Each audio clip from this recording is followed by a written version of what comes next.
We don't get it, and we never have. How's it going? It's going well. Yeah?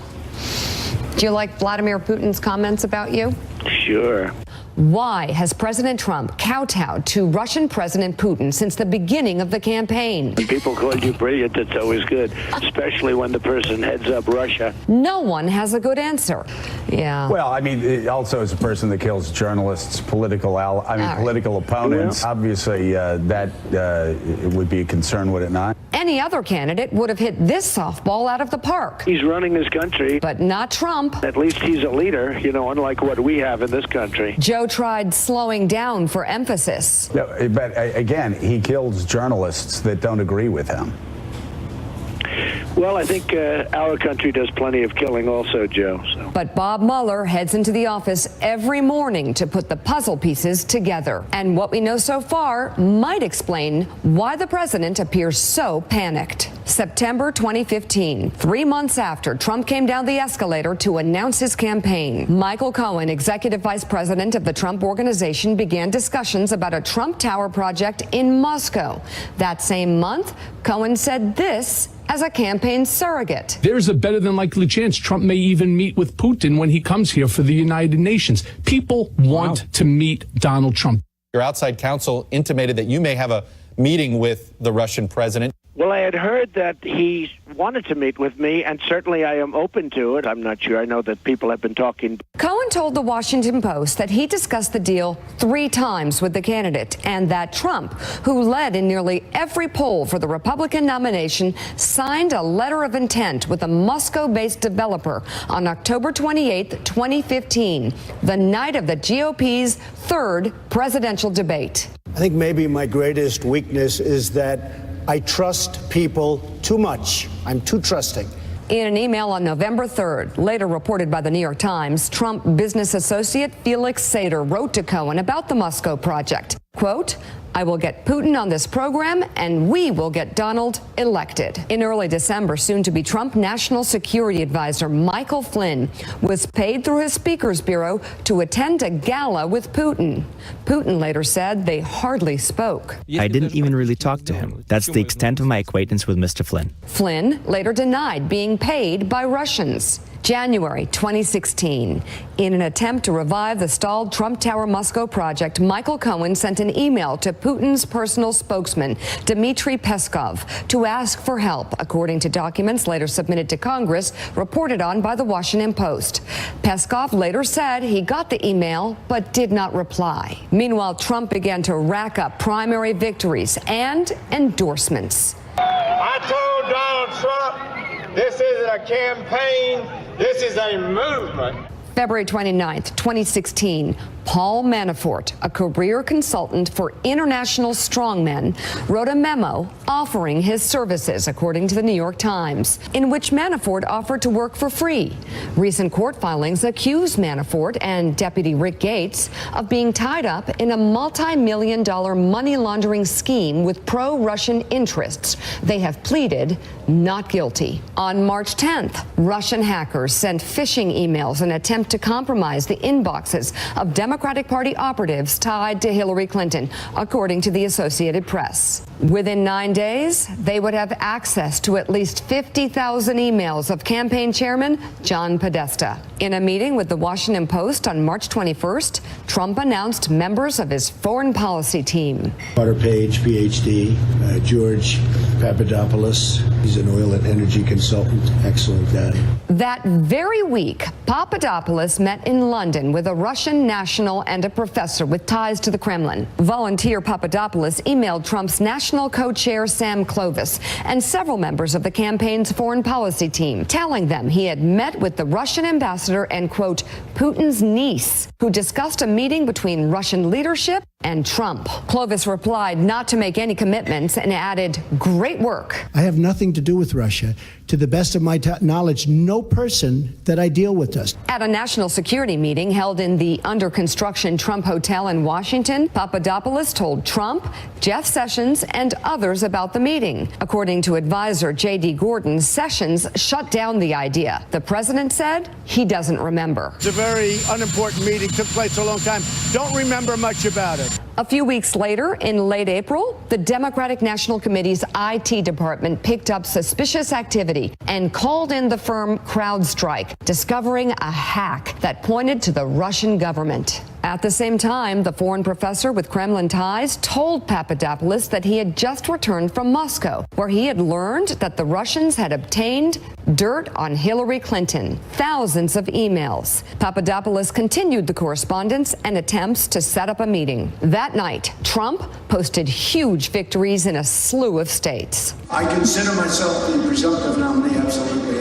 April 27th, Trump delivered a foreign policy speech at the Mayflower Hotel in Washington, D.C. Some say the Russians won't be reasonable.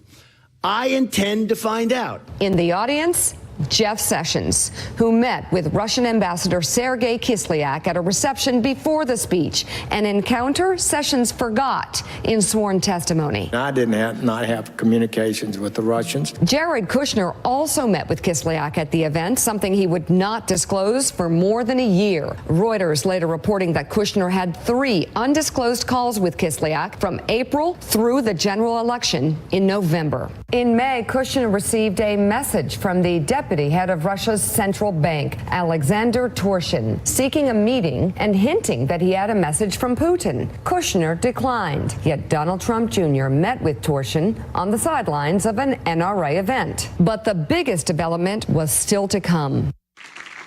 Shortly after, Donald Trump Jr. met with a senior Russian bank official, Rob Goldstone, a British music publicist who worked with the Trump family on the 2013 Miss Universe pageant, emailed Trump Jr. on June 3rd about a back channel to the Kremlin, writing that Aris Agalarov, a Russian oligarch Goldstone worked for, had met with a Moscow-based lawyer, Natalia Veselnitskaya, who he said had some official documents and information that would incriminate Hillary and her dealings with Russia, part of Russia and its government's support for Mr. Trump. Trump Jr. replied, "If it's what you say, I love it, especially later in the summer," and set up the meeting. After yet another primary victory 4 days later, candidate Trump made this promise. I am going to give a major speech on probably Monday of next week, and we're going to be discussing all of the things that have taken place with the Clintons. On June 8th, Trump Jr. forwarded the email to Jared Kushner and Paul Manafort. And on June 9th,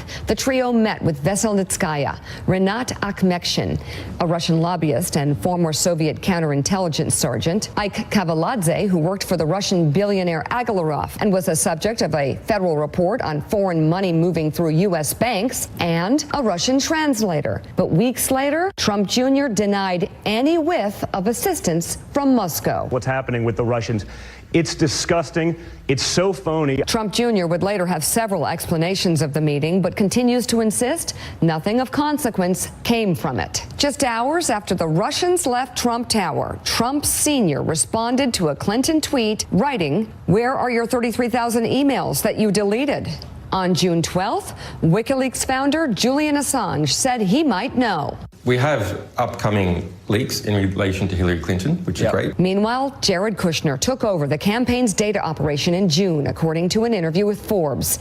It said Kushner gained access to the RNC's voter file and soon brought in the firm Cambridge Analytica to target voters. And according to the Wall Street Journal, that same month, the CEO of Cambridge Analytica emailed WikiLeaks offering their help to organize and disseminate Clinton-related emails. But Assange said no. This as the first batch of hacked DNC documents were leaked on June 15th by a hacker called Guccifer 2.0, who U.S. intelligence later determined was a tool of the Russian military.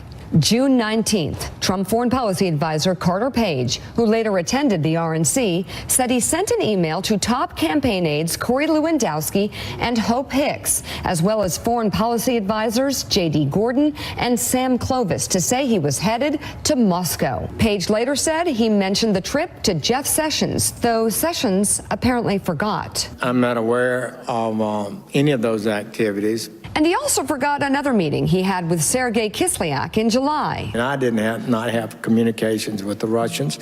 After Page delivered his speech in Moscow on July 7th, he spoke with Russia's deputy prime minister and reported it back to the campaign. Also on July 7th, Paul Manafort, then Trump campaign chairman, sent an email to an intermediary of Russian billionaire Oleg Deripaska, a Kremlin ally, offering private briefings on the campaign, according to the Washington Post. The offer was kept secret. Are there any ties between Mr. Trump, you, or your campaign, and Putin and his regime? No, there are not. It's absurd. All this as the Republican National Convention softened the party platform's position on arming Ukraine against Russian aggression. And the start of the Democratic Convention was marred by WikiLeaks' release of thousands of stolen DNC emails that showed party officials' opposition to Bernie Sanders during the primary fight. But Trump brushed off suspected foreign involvement. Russia, if you're listening, I hope you're able to find the 30,000 emails that are missing. I think you will probably be rewarded mightily by our press. August, in multiple interviews, Trump confidant Roger Stone claimed to have a back channel to WikiLeaks while privately communicating with another hacker. On August 21st, Stone tweeted a promise. It will soon be Podesta's time in the barrel, and made this assertion days later. I'm almost confident that Mr. Assange has virtually every one of the emails that the Clinton henchwomen thought that they had deleted. A week after Manafort was ousted from the Trump campaign over reports about secret payments from Ukraine, replaced by Steve Bannon and Kellyanne Conway at the urging of Trump mega donor Rebecca Mercer, Mercer asked the CEO of her family's data firm, Cambridge Analytica, working for the Trump campaign, to reach out to WikiLeaks to help organize the Clinton emails it was releasing. WikiLeaks turned them down. The CIA told members of Congress about Russian interference late in the summer, and Trump received a counterintelligence briefing with an explicit warning.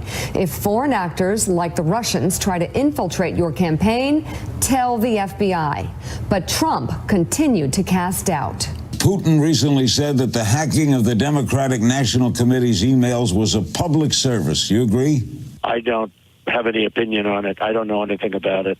I don't know who hacked. I'm not sure who. I mean, you tell me who hacked. September 8th, Jeff Sessions had yet another meeting with the Russian ambassador that he forgot. And I didn't not have communications with the Russians. On September 20th, WikiLeaks contacted Donald Trump Jr. with the password of an anti-Trump website. Hours later, Trump Jr. responded, and then, according to The Atlantic, relayed the message to senior members of the Trump campaign, including Bannon, Conway, digital director Brad Parscale, and Kushner, who reportedly forwarded it to Hope Hicks. October 1st, Roger Stone tweeted, Wednesday, Hillary Clinton is done, with the hashtag WikiLeaks. I have a back channel communications with WikiLeaks, but they certainly don't clear or tell me in advance what they're going to do. 2 days later, Trump Jr. asked WikiLeaks, what's behind this Wednesday leak I keep reading about? There was no response. On October 7th, as Trump came under fire for the Access Hollywood tape, Grab him by the WikiLeaks released the first batch of Podesta's emails. The same day that U.S. intelligence said WikiLeaks disclosures were consistent with Russian-directed efforts. But nevertheless, Trump praised them. WikiLeaks, I love WikiLeaks. On October 12th, WikiLeaks urged Trump Jr. to share a link to spread their stories. 15 minutes later, candidate Trump sent a tweet about the little pickup by the dishonest media of WikiLeaks' incredible information. I am not quoting myself. No idea. I am quoting Hillary, you 17. Have no idea. 17 intelligence. Do you doubt 17 our military country has and no civilian? idea. The mystery of Trump and Putin has lingered long beyond Election Day, when Trump's upset made these data points much more significant. What do they suggest? Coincidence? Collusion? Opportunism? Perhaps only one prosecutor knows. And soon, we will too.